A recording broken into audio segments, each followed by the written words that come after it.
Unlike a lot of these films, one of the things that we set out to do was to try to make this real.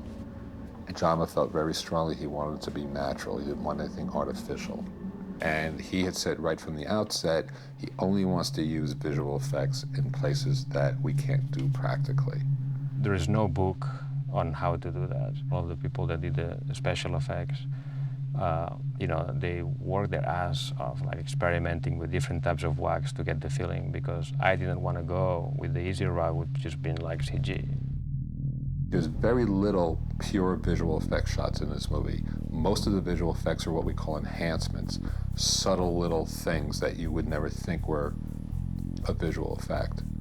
Jama really combined visual effects with practical effects. So the actors aren't just kind of acting to a green screen, they're actually seeing and doing things that, you know, they're really reacting to.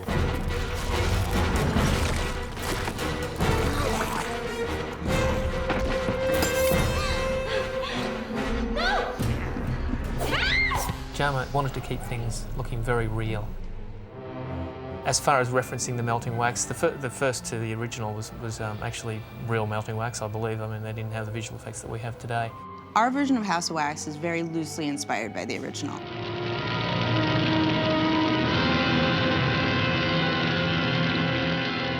House of Wax is based on the old Vincent Price movie, but we are sort of reinventing it. It is Kathy. It's Kathy's body under the wax. I knew it. I knew it all the time. There's an element in the original where a bad guy encases people in wax. That kernel of the concept we kept with us. The idea of this wax museum, and inside the museum are wax sculptures that really are kind of corpses that are covered in wax. So that's what we've kept.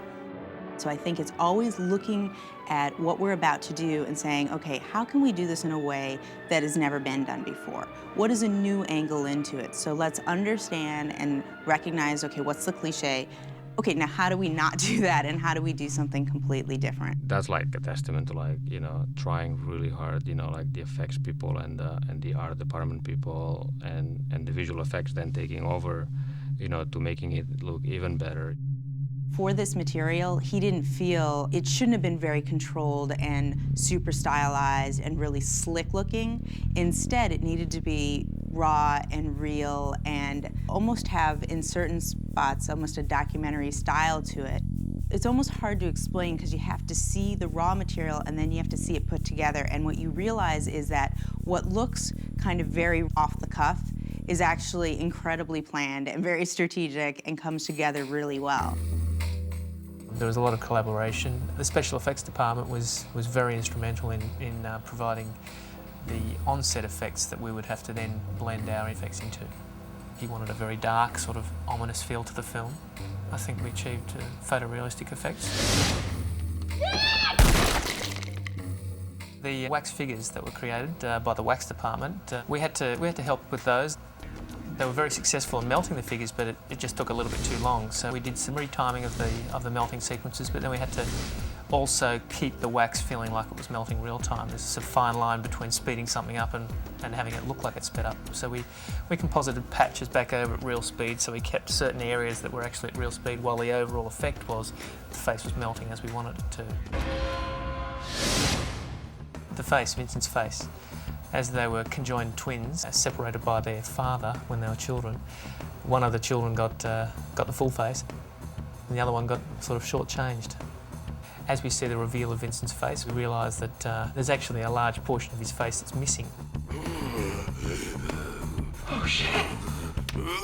Joel wanted the face to be actually missing, to have space where the face should be, so that it couldn't be just a clever prosthetic, but it had to be something else.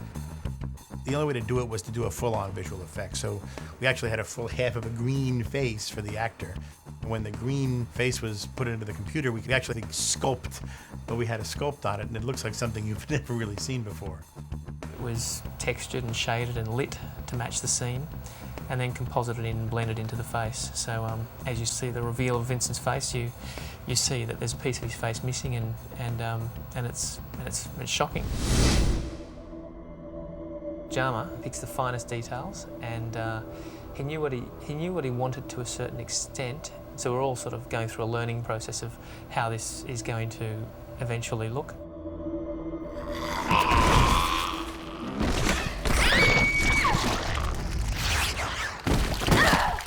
But a melting house had to evolve as well. So we're all sort of going through a learning process. We were asked to do like a whole house made out of wax.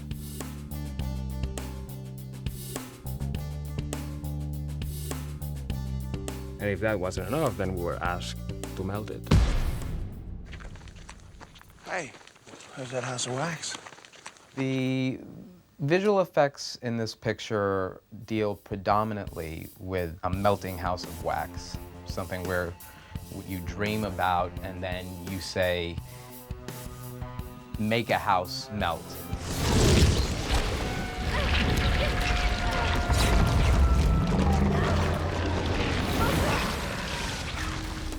With this vendor, Photon, they built us a beautiful scaled miniature. So this is a 1/10 representation of the interior set. We use this to explain the detail of the surface finishing, the level of degradation, and then we'll move into the 1/3 finished sections so that we can move towards the end result of the filming so that we've got it correct. With visual effects these days, it's always a case of incorporating the physical and the CGI. Generally speaking, we simulated the wax separated. We shot elements for it, and there was a lot of compositing of dripping elements of wax-like substances to create the feeling that the house was hot and really melting.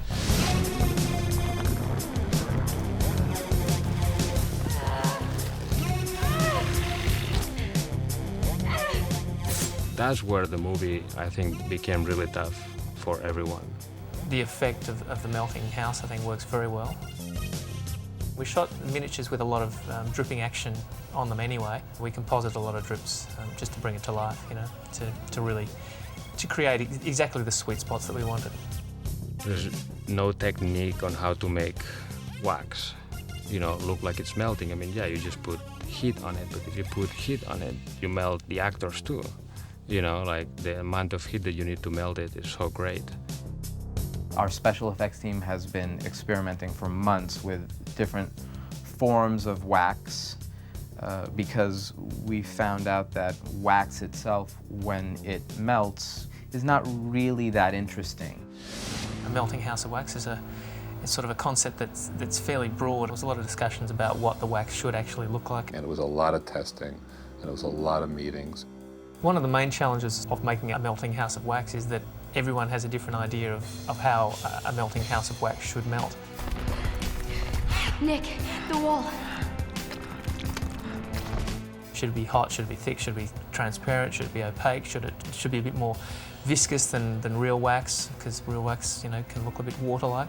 So there's a lot of discussions on arriving at just the right texture to create movie wax, if you like.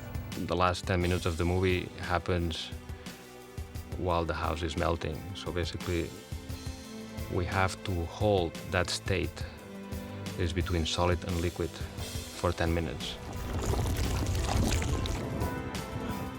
That was something that it wasn't really explained on the script.